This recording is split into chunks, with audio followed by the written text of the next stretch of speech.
قبولیت کے لیے جو شرط ان کے لیے رکھی تھی وہ یہ تھی، وہ اللہ تبارک و تعالیٰ ان پر مہربان تھا یا نہیں؟ بے شک مہربان تھا، مہربان ان کے لیے بھی ہے، تواب ان کے لیے بھی ہے، رحیم ان کے لیے بھی ہے۔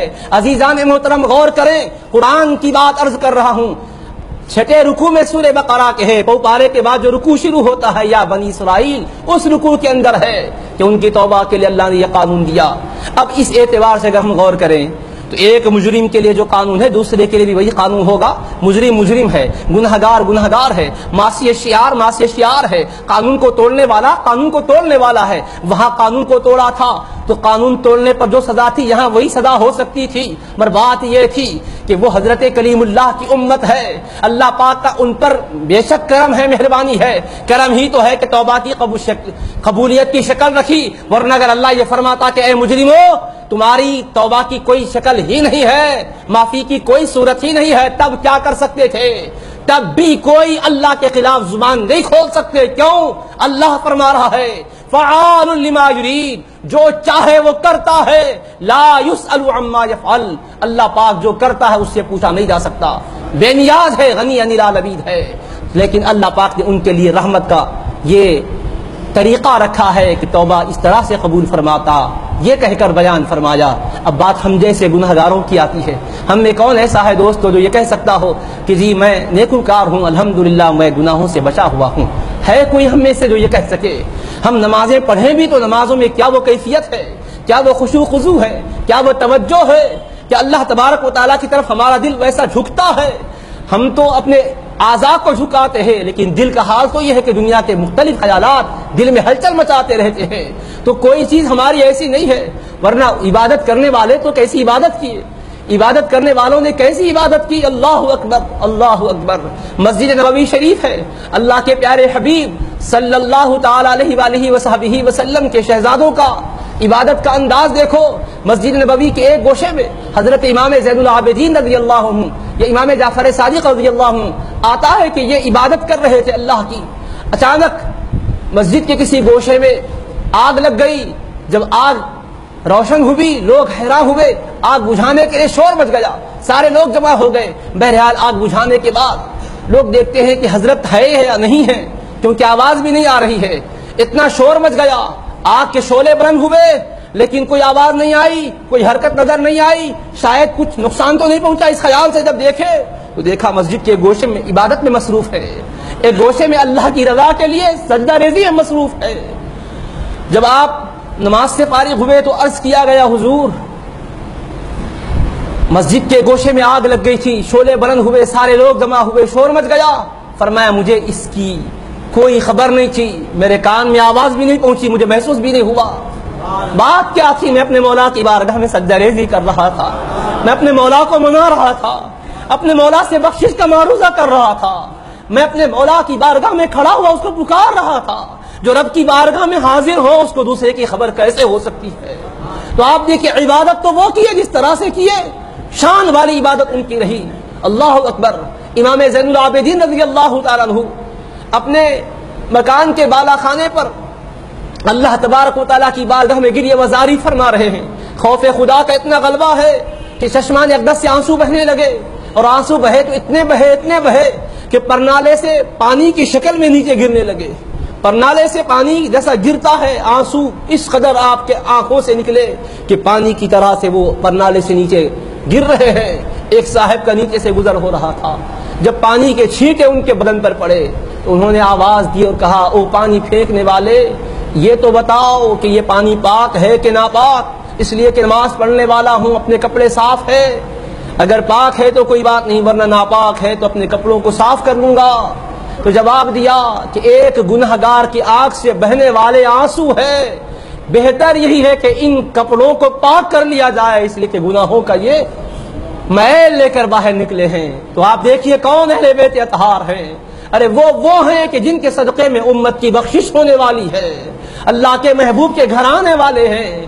ان کی عبادت کا یہ انداز، شہزادی حبیب پاک علیہ السلام کی سیدہ فاطمہ الزہرا رضی اللہ عنہا رات میں اللہ کی بارگاہ میں کھڑی ہوئی اور قیام کیا، عجیب و غریب کیفیت طاری ہے، رکوع کیا عجیب شان کے ساتھ، سجدہ کیا، محویت و استغراق کا یہ عالم ہے کہ سجدے میں سر رکھتی ہے تو سر سجدے سے اٹھاتی بھی نہیں ہے، یہاں تک کہ نماز فجر کے لیے اذان کہی جاتی ہے، تب آپ نے نماز مکمل کی اور اللہ کی بارگاہ میں عرض کیا میرے مولا تو نے رات کو اتنی مختصر بنائی ہے کہ تیری بندی کو جی بھر کے سجدہ کرنے کا موقع بھی نہیں ملتا۔ تو آپ دیکھیے تڑپ اللہ کی بارگاہ میں عبادت کی کیسی تھی، سجدہ ریزی کرنے والے وہ تو یقیناً وہ تو نیکوکار ہے، پرہیزگار ہے، پرہیزگاروں کے سردار ہیں۔ ہم جیسے سیاہ کاروں کا کیا حال ہے کہ جب دیکھتے ہیں گناہوں کے دلدل میں پھنسے ہوئے ہیں، مسجد میں بھی آتے ہیں تو دل مسجد میں نہیں لگتا، بس بے چین ہوتے ہیں۔ ابھی آپ دیکھیے نماز ہوئی، چاہتی ہم نے نماز پڑھی، اندر جن کو جگہ ملی اندر پڑھے، باہر بھی نماز ادا ہوئی، جیسے ہی امام نے سلام پھیرا دعا ہوئی، ہماری بے چینی کا یہ حال ہے کہ اتنی مقدس متبرک عظمت والی رحمت والی عنایت والی مغفرت بخشش والی رات بھی ہم اب سنتیں بھی پڑھنے کے لیے نہیں ٹھہرے، بس سلام پھیرے دعا ہوئی کہ بس وہاں سے مصلے اٹھائے اور باہر اپنے اپنے کاموں میں چلے گئے۔ ہماری غفلتوں کا یہ حال ہے، آتے بھی ہیں تو ایک رسمی طور پر ہم آتے ہیں، تو ہمارے ان حالات پر اللہ پاک کی رحمت کیسے ہو سکتی ہے؟ اللہ تبارک و تعالیٰ کی کیا مہربانی کہ ہم حقدار ہیں۔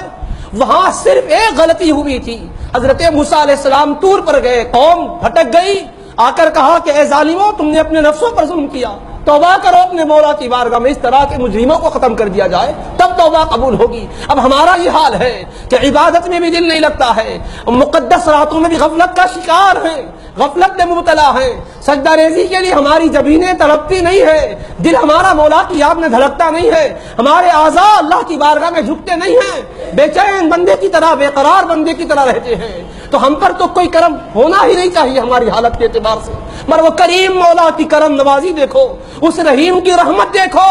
اب وہاں ظلم ہوا تھا تو کہا ظلم کرنے والوں توبہ اس طرح قبول ہوگی کہ تم مجرموں کو مار ڈالو۔ اب یہاں فرماتا ہے قل یا عبادی الذین اسرفوا علی انفسہم، اے میرے حبیب آپ فرما دیجئے، اے میرے محبوب آپ اپنی زبان مقدس سے اعلان کر دیجئے۔ کس کو اعلان کرے، کس سے خطاب کرے؟ فرمایا میرے بندوں سے فرما دیجئے۔ اپنا بندہ کہا، پھر بھی کن کو کہا؟ یا عبادی الذین اسرفوا علی انفسہم، اے میرے وہ بندو جنہوں نے اپنے نفسوں پر ظلم کیا ہے، جنہوں نے اپنے آپ پر زیادتیاں کی ہے، جنہوں نے گناہ کیے ہیں، جنہوں نے احکام کی خلاف ورزی کی ہے، جنہوں نے عبادت سے منہ موڑا ہے، جنہوں نے سنتوں کا خلاف کیا ہے، آداب اسلام کی رعایت نہیں کی ہے، قرآن و سنت کے خلاف زندگی بسر کی ہے، ظلم کرنے والوں سے کہتا ہے میرے حبیب ان سے کہہ دیجئے یا عبادی، اے میرے بندو الذین اسرفوا علی انفسہم، جنہوں نے اپنے نفسوں پر ظلم کیا، زیادتیاں کی ہے۔ کیا کہا؟ لا تقنطوا من رحمت اللہ، میرے محبوب آپ کی امت ہے، یہ بندے میرے ہیں مصطفیٰ مگر آپ کے نام لیوا ہیں، میرے محبوب آپ کے دامن سے تعلق و نسبت رکھتے ہیں، تو رحمت دیکھو رب کی فرماتا ہے لا تقنطوا من رحمت اللہ، میرے ان ظالم بندوں سے فرما دیجئے، ان ستم کرنے والوں سے کہہ دیجئے حبیب تم اللہ کی رحمت سے مایوس نہ ہو جاؤ، مایوس نہ ہونا اللہ کی رحمت سے، اللہ کی رحمت تمہارے ساتھ ہے، لا تقنطوا من رحمت اللہ۔ نعرہ تکبیر، نعرہ رسالت، نعرہ رسالت۔ تو اللہ تبارک و تعالیٰ فرما رہا لا تقنطوا من رحمت اللہ، میرے حبیب آپ فرما دیجئے لا تقنطوا من رحمت اللہ، اللہ کی رحمت سے مایوس نہ ہو جاؤ، نا امید مت ہو جاؤ، تم نے گناہ کیا ہے تب بھی مایوس نہ ہونا، خطا کی ہے تب بھی نا امید نہ ہونا، اگر تم مایوس ہو جاؤ گے تو مجھے پسند نہیں ہے۔ لا تقنطوا من رحمت اللہ، حبیب آپ ان کو فرما دیجئے اے ظلم کرنے والوں اپنے مولا کی رحمت سے مایوس نہ ہونا، رحمت کی امید دلائی، رحمت کی امیدیں وابستہ رکھنے کا حکم دیا، حبیب سے کہلوایا کیوں مولا حضرت کلیم اللہ کی امت کو تو نے یہ کہا کہلوایا تھا تم نے اپنے نفسوں پر ظلم کیا ہے، توبہ اس طرح کرنا کہ تم مجرموں کو مار ڈالنا، مولا وہاں پر ان کے ذریعے سے یہ کہلوایا، یہاں بھی تو نفسوں پر ظلم کیا ہے ہم نے، تو رحمت جواب دیتی ہے کہ یہ رحمت کیوں مل رہی ہے؟ صرف اس لیے کہ میرے حبیب واسطہ ہے، میرے مصطفیٰ ذریعہ اور وسیلہ ہے۔ کیسا عظیم وسیلہ اللہ نے اپنے حبیب کا ہمیں دیا، فرمایا قل، میرے حبیب رحمت میری ہے، زبان آپ کی ہو، آپ اپنی زبان اقدس سے فرما دیں، کیونکہ آپ رحمت للعالمین ہیں، میں نے حبیب آپ کو سراپر رحمت بنایا ہے، رحمت جب آپ کو بنایا ہے تو محبوب آپ کے امتیوں کو اس رحمت کا ضرور حصہ عطا فرماؤں گا۔ لا تقنطوا من رحمت اللہ، اللہ کی رحمت سے مایوس مت ہو جاؤ، نا امید نہ ہو جانا۔ پھر فرمایا ان اللہ یغفر الذنوب جميعا، بے شک اللہ تمام قسم کے گناہوں کو بخشنے والا